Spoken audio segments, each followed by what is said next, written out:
Hi, my name is Kevin Taylor. Now, before I start this new season, I would like to let every Ghanaian understand that I am a full card-bearing member of the NPP.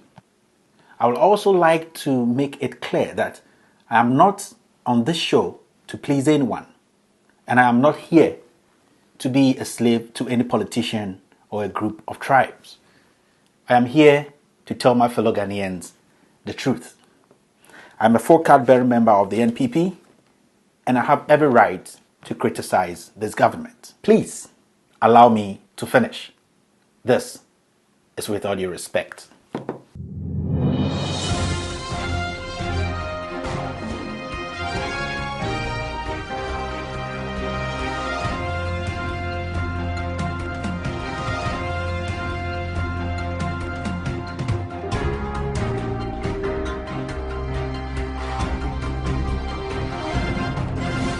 With all due respect, I remember last year I did a piece on why Nana Addo Dankwa Akufo-Addo is a divisive president who is so disgruntled to the point that he sees no reason to please anyone who does not believe in his wicked and clueless ideas about how to govern the modern day Ghana. What we have witnessed over these few days about the referendum shows that the new Electoral Commission boss, Jane Mensah, is basically a slave to this president and his administration. Some aggrieved Ghanaians have used harsh statements like Jane Mensah has been politically molested by an old age man who can't even get an erection. But on a serious note, we as a people should be worried after what we saw in the just ended referendum for so many reasons. The honest truth is, the democracy we have enjoyed as a nation for over 61 years has been murdered by a few amongst us. I am one person who thought Ghanaians were too harsh on this new EC boss. But from what I saw from her first task as the commissioner for elections in the just ended election, the only thing I can say is Ghana as a country has sacrificed an arrogant virgin for a slave queen who comes from the village.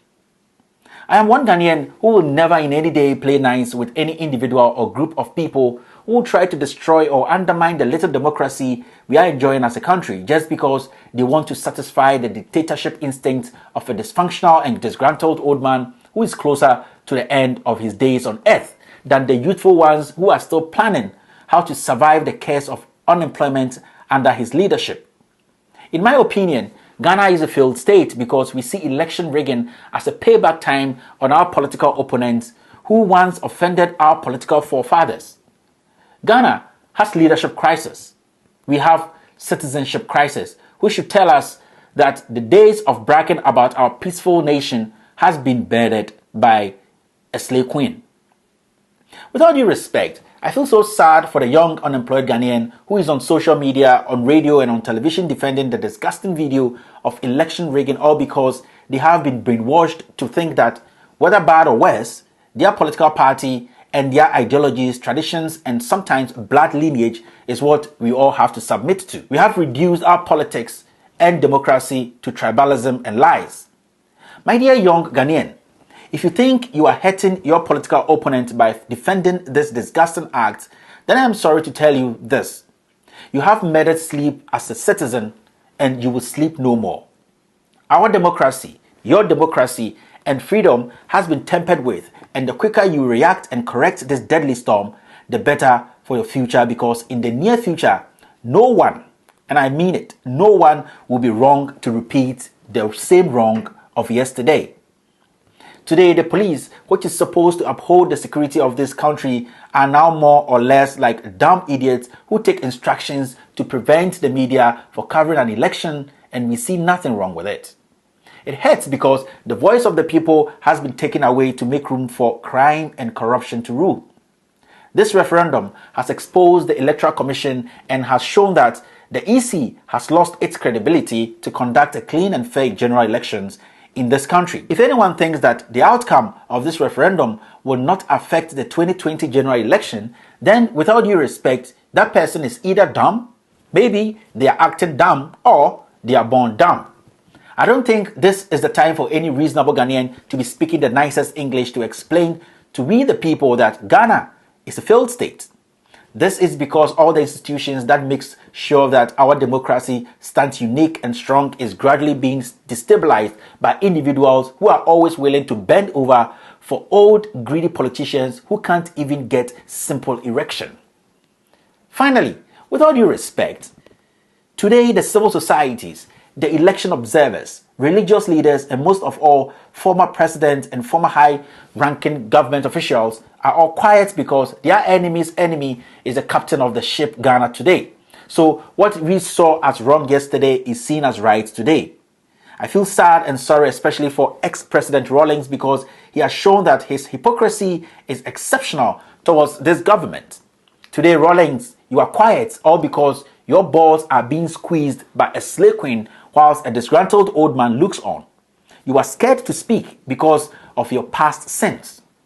You should be ashamed of yourself as an ex-president and statesman who pretends to care about your nation and specifically people in the Volta region. I now believe your hatred and pettiness for some selected people who never allowed your greedy wife to impose her greed on we Ghanaians is what makes you say the things you say sometimes. Mr. Rawlings, if you say you stand for the truth, then come out officially and condemn the EC and this government for rigging this election. I am pointing you out because you see yourself as the righteous God of the Volta region and of all time. Today, you have lost your voice because it wasn't a northerner who offended you, but an oppressor like yourself. Finally, to my fellow Ghanaians, this election should be a wake-up call to all of us, especially we the young ones. If we want to inherit a country without chaos, then we should speak up against government institutions like the Electoral Commission, which has lost its credibility, and against a criminal like the EC boss, who is now basically a bent-over puppet for this greedy and tribalistic precedent. We can't allow these dying old politicians to destroy the nation whilst we look on. We have to be bold. We have to be honest, patriotic, and objective because these dying old men have nothing to lose at the end of the day. They will die and leave us in a ditch, and I pray that we will have enough understanding and commitment to think as a nation, but not as a group of creatures fighting to survive on their own. My name is Kevin Eko Bedu Taylor. This is With All Due Respect.